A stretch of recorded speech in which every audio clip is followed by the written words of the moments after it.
Good morning, everyone. I too didn't expect this many people, but I'm happy to be here. My name is Iris Catholique. I'm from the LKDFN First Nation, and I am the Thaidene Nëné manager. These are my counterparts with the GNWT and Parks, so I'll just let them introduce themselves. Sure, I'm Laani. I'm with Parks Canada, and as Iris said, I'm the lead for the federal government and work really closely with Iris and Darin. And I'm Darin Bagshaw with the GNWT, the lead for ENR on Thaidene Nëné, and collectively Laani and I are also part of Iris's entourage. So, also I have a big team here. I've got other staff that are working within Thaidene Nëné here. We have Prairie Desjardins.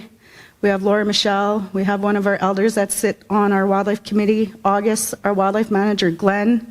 Of course, you guys all know Steve. This is his baby, Tracy. So, you know, it does take a really big team to make something so great happen. So there's all sorts of other people that I could name. I could stand up here and recognize like pretty much everyone in my community because they were all part of the process. But anyway, I'll just present what I'm here to present. So I'm here to provide a brief overview about Thaidene Nëné in the context of Indigenous-led approaches to protected area management and monitoring. So Thaidene Nëné, what that translates to, it means, in our language, land of the ancestors. And it's located on and adjacent to the east arm of the Great Slave Lake near my community of Lützeke. The entire complex of Thaidene Nëné is an indigenous protected area. It's made up of 3 different entities. First of all, the dark green area in the middle is the National Park Reserve. So that's created by Parks Canada. And the light green portions of the map is the first territorial protected area created in the NWT under the new Protected Areas Act. The third, the blue area, I know it gets really complicated, but the blue area will be the future wildlife conservation area under the NWT Wildlife Act. And also there's a fourth set in the red area that were part of the initial land withdrawal and were the boundaries for Thaidene Nëné. So, like with the last presentation, we had to come to a compromise. So we had a huge area, but we made it smaller so we can all agree. All right, so what's important about our area? There are several key ecological and cultural features that make Thaidene Nëné very special. Thaidene Nëné has a strong cultural connection to the people of Lützeke and all the others that have traveled to our traditional area. In addition to hunting, fishing, and gathering, there's many different spiritual sites. Many of you may or may not know the story of Tsankwi. She is our grandmother, and she is at Desnache. We do an annual spiritual pilgrimage every year, usually the first week in August, and we go there and we ask her for help if we all need it, just to make us better.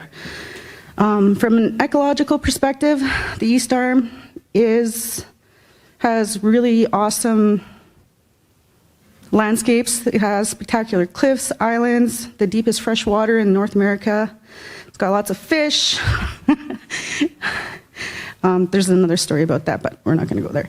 The entire Thaidene Nëné area has many rivers and waterfalls, landscape formations shaped by adjacent ice fields, and there's different areas, transitions from the boreal forest and the tundra. It's also a very important area for barren ground caribou, which of course is very, very close to our hearts.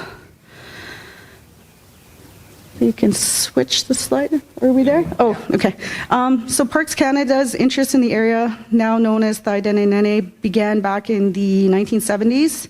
However, back then there were concerns over the impacts of harvesting impacts on harvesting and treaty rights and that sort of thing, so it kind of got shelved. In the early 2000s, there was a mining boom, as you all are well aware of. And because of the concerns about land and wildlife in our area, Lützelke initiated discussions with Parks Canada to create a protected area.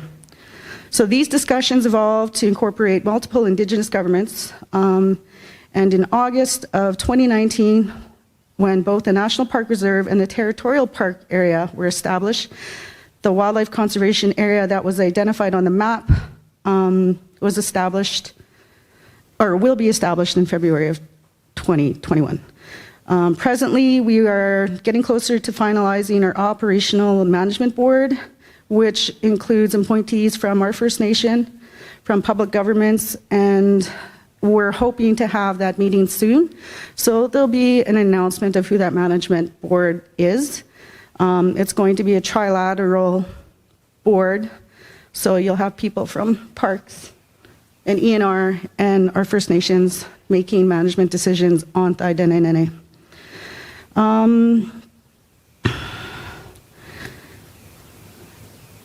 I am going to pass the mic on to Darin now. Because, yeah, I feel like it's his turn. Okay, all right. You need this one? Next one, I guess, yeah. Okay.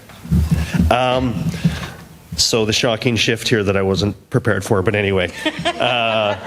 So, yeah, Thaidene and Nëné, there's a number of unique characteristics with Thaidene and Nëné. We've got to have agreements with multiple Indigenous governments, including Lützelke, who have been the catalyst of this from day one.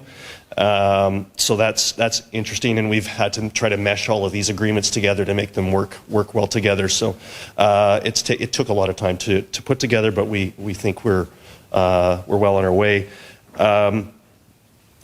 We also these agreements were signed. Separate agreements were signed with Parks Canada and with the GNWT. So several different agreements that were involved in the creation of this area. As mentioned in the previous slide, that we have two management entities for Thaidene and Nëné. That's the Operational Management Board and a Regional Management Board. And generally speaking, the Operational Management Board is focused on management planning and just day-to-day operations of the area, while the Regional Management Board also works on management planning, but it's focused more on higher-level policy development. Now, while the agreements with Parks Canada and GNWT required technically a creation of two separate operational boards, one for the National Park Reserve and one for the Territorial Protected Area, these boards will, in practice, work together as one. They will essentially have the same appointees, facilitator, and then they may discuss issues related to either the National Park Reserve, the Territorial Protected Area, or both, depending on what the issues might be. So finally, on the ground, operations are also a strong collaboration with Guardians programs. And then for Lützelke, that would be the Nëné program that's well established and expanding as Thaidene and Nëné moves forward. And I think Prairie's going to speak to that later on in the gathering. So, rather than pass it back again, I think that's the end of our presentation.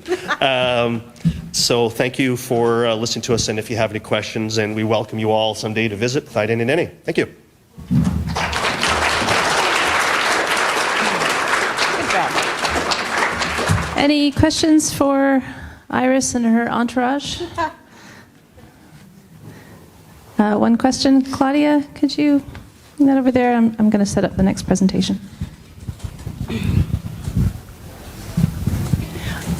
What's the need for operational management boards as well as a regional management board a requirement under the new Protected Area Act, or just because of negotiations? Why these different boards?